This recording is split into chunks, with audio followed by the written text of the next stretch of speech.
বৃন্দাবনে ভগবানের 12 জন সখা, মোট 24 জন সখা, তার মধ্যে 12 জন উপসখা, 12 জন প্রধান সখা। এই যে প্রধান 12 জন সখা, এরা প্রত্যেকদিন একটা খেলা খেলে। সেটা কি? বংশী ঘর থেকে 12টা পাতা ছেড়া হয়, তার মধ্যে একটা পাতাকে ছিদ্র করে দেওয়া হয়। বাদ বাকি রাখালগুলো ওই পাতাগুলো এক এক করে টানবে, যার ভাগ্যে ছিদ্র পাতাটা পড়বে সেই হবে খেলার চোর। আর তার শাস্তি হলো এই বংশীবাগ থেকে যমুনা তট পর্যন্ত, আবার যমুনা তট থেকে বংশীবাগ পর্যন্ত বাদ বাকি 11 জন রাখালকে কাঁধে করে নিয়ে যেতে হবে, আবার কাঁধে করে আনতে হবে। প্রত্যেকদিন খেলাটা করে। এই প্রত্যেকদিন খেলার মধ্যে কেউ না কেউ প্রত্যেক দিনই হারে, কিন্তু একজন কোনোদিন হারে না। সেটাকে সকলের ছোট ভাই, নাম কি জানে? সেটা হলো কানা। আমরা সবাই খেলাতে হারি, কানাই কোনোদিন হারেনি। একটা দিন যদি কানাই হারতো, আমরা তো কানাইয়ের কানাই চলে আমরা আমাদের মনের জ্বালাটাকে মেলাতাম। সঙ্গে সঙ্গে অন্তরে যাবে ভগবান। মুখের কথা শুনতে ভগবান দেরি করলেও মনের কথা শুনতে দেরি করে না, তাই তো তার আবার নাম হলো অন্তরে যাবে। সঙ্গে সঙ্গে ভগবান অন্তরে ডেকে বলে, ন শ্রীরাম দাদা, শ্রীরাম দাদা, বেশ এই তো আমাদের বাসনা। আমি এতদিন খেলায় জয়ী হয়েছি, জয়ের আনন্দ পেয়েছি। তোমরা তো বলো আমি ইচ্ছা মত, আজ আমি ইচ্ছা করেই খেলায় হারবো। ফিরে দেখতে চাই যে খেলায় হারার মধ্যে কি সুখ লুকিয়ে। আজকেও 12টা পাতা ছেড়া হলো, শ্রীরাম পাতাগুলো ধরে দাঁড়িয়ে আছে। এক এক করে সমস্ত রাখার পাতা টানছে, আনন্দে লাভ দিয়ে উঠছে যে আমার পাতা ভালো, আমার পাতা ভালো। এইভাবে সব পাতা বিলি হয়ে গেল। শ্রীরাম চিন্তায় পড়ে গেল, আজকে সবাই বলছে আমার পাতা ভালো, তাহলে সেই ছেঁড়া পাতাটা কার কাছে যাবে? দেখি হাতটা রেখো, ভালো পাতা। হ্যাঁ বন্ধু, দেখি সেটা ভালো পাতা। ও বলরাম দাদা, তোমার হাতটা ভালো, এটাও ভালো পাতা। এইবার কিন্তু আস্তে আস্তে শ্রীরামের একটু সন্দেহ হচ্ছে, তবে কি কানা? আর দেরি না করে কানাইয়ের কাছে গেলে, হ্যাঁ কানাই, তোর হাতটা দেখাচ্ছে। যেই বলেছে, আর ওই কানাই ওই ছিদ্র পাতাটাকে শ্রীরামের সামনে তুলে ধরে দাঁড়িয়েছে। যেই ছিদ্র পাতা দেখেছে, সমস্ত রাখাল একসাথে লাফ দিয়ে বলছে, কানাই চোর, কানাই চোর, কানাই চুপ কর, চোর বলবি না। চোর কাকে বলে? চুরিকে আমি একা করি, তোদেরকে সঙ্গে নিয়ে করি। চুরির জিনিস আমি একা খাই, তোদেরকে ভাগ দিয়ে শোন, চুরি যে করে আর চুরির যে ভাগ নেয়, চুরির যে সঙ্গ দেয়, সবাই তাই যাই আর যাই কিছু বলবি, আমাকে চোর বলবি না। সেখান থেকে বলছে, কানা এসে চোর না হয় নাই বললাম, শাস্তি তো দিতে হবে। গোবিন্দ থেকে বলছে, আর নতুন যাই কাজে চল। এই যে ভগবান এক এক করে সমস্ত রাখালকে কাঁধে করে নিলেন, কাঁধে করে নিয়ে এলেন, সবার শেষে দাঁড়িয়ে শ্রীরাম। এবার গোবিন্দ এসে বললেন, শ্রীরাম দাদা, ও শ্রীরাম দাদা, তো এবার এসো, তুমি আমার কাঁধে চল। শ্রীরাম কাঁধে চললেন কি করে জানেন? এক কাঁধে, একটা চরণ বুকে আর একটা চরণ পিঠে দিয়ে কানাইয়ের মাথাটাকে চেপে ধরেছে। কানাই দেখে বলে, ও শ্রীরাম দাদা, সেই সেই চরণ যখন দেখি একটা দিলি কেন, একটা দে, একটা চরণ দিলি কেন? এবার শ্রীরাম পেছনের চরণটাকে ঘুরিয়ে যখনই সামনে বুকের কাছে দিচ্ছে, ছোট্ট কানাই শ্রীরামের চরণ দুখানে বুকের মধ্যে জড়িয়ে দুটি নয়নের জলে বলম ভাসি। শ্রীরাম দাদা, এতদিন আমি খেলায় জয়ী হয়েছি, জয়ের আনন্দ উপলব্ধি করেছি, কিন্তু খেলায় হারার মধ্যে যে এত সুখ, আমি যদি না হারতাম কখনো কোনোদিনে বুঝতে পারতাম। অনন্ত কোটি জগতের অনন্ত কোটি ভক্ত, তারা আমার চরণ ধুলি মাখে। আমারও যে বহুদিনের বাসনা ছিল একটু ভক্ত চরণ ধুলি মাখে। আজকে খেলায় হেরে আমার সেই স্বাদ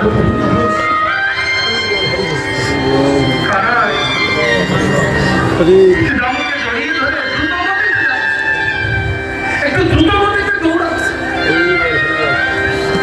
শ্রীরাম কানাইয়ের মাথাটাকে চেপে ধরে বললেন, ও কানাই, তোমায় কি করছিস? একটু আসতে যে, আমি পড়ে যাবো রে বাবা। কানাই যেতে যেতে বললেন, ও শ্রীরাম দাদা, শ্রীরাম দাদা, এখনো তোমার পড়ার ভয় আছে। এই জগতের কোনো মানুষ যদি মানুষকে ধরে চিরদিন ধরে রাখতে পারে না, একদিন না একদিন তাকে পড়ে যেতেই হয়। চিরমায়েরা কেউ পারে রাখতে, কেউ চিরকাল ধরে রাখতে পারে। এই জগতের কেউ যদি কাউকে ধরে চিরকাল রাখতে পারে না, একদিন না একদিন ছাড়তেই হয়। কিন্তু দাদা, আমি সহজে কাউকে ধরি না, আর আমি কানাই যদি একবার কাউকে ধরি, আমি নিজে পড়ি, তবু আমার ভক্তকে কখনো করতে চাই। কেননা তোমরাই তো না বলছ। এই যে চরণ বুকে নিয়ে কানাই দৌড়াচ্ছে, আর নয়নের জলে শ্রীরামের চরণ ভেসে যাচ্ছে। হঠাৎ করে শ্রীরাম লক্ষ্য করলেন চরণে জল চমকে উঠছে। জল কোথা দিয়ে এলো? গগন পানে দেখে দেখলেন না, আকাশে মেঘ হলো। জল কোথা দিয়ে এলো? তবে কি কানাই? শ্রীরাম কাঁধে চড়ে কানাইয়ের মাথাটাকে তুলে ধরলেন, আর যেই তুলে ধরেছে, শ্রীরাম তাকিয়ে দেখলেন কানাইয়ের নয়নের জলে শ্রীরামের চরণ ভেসে যাচ্ছে।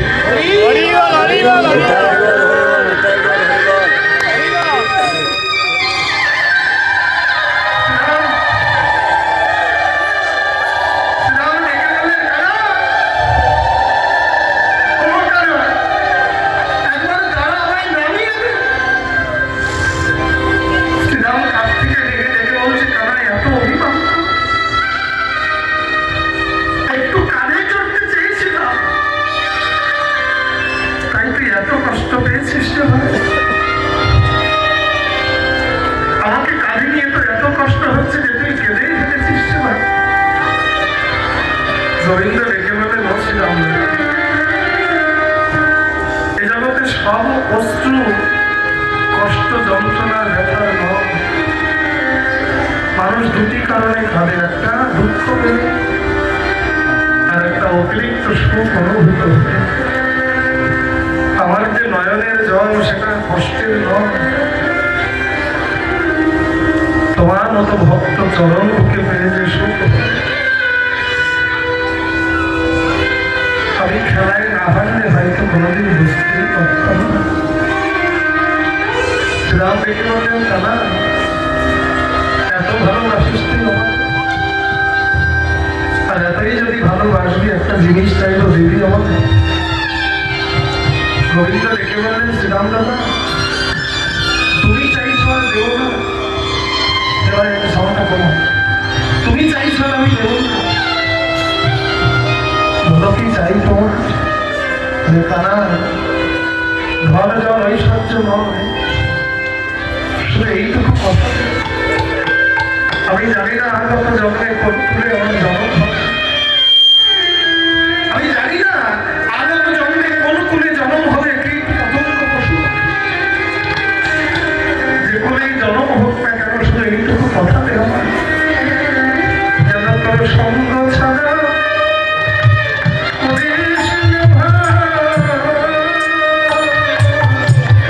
ভাই কানাই রে,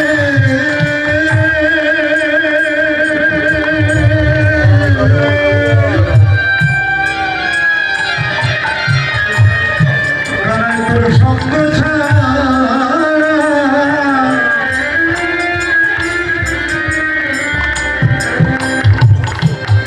যেন করিস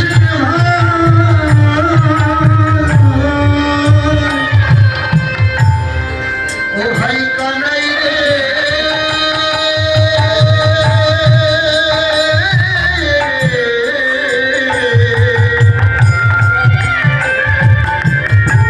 তোর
অষ্টকালীন যদি বলতে সেটা আজকেই আসলে যেটা হবে, আর অন্যান্য জায়গায় যেটা হয় সেটা অষ্টকালীন বলি, কিন্তু প্রকৃতপক্ষে সেটা ষষ্ঠকালীন।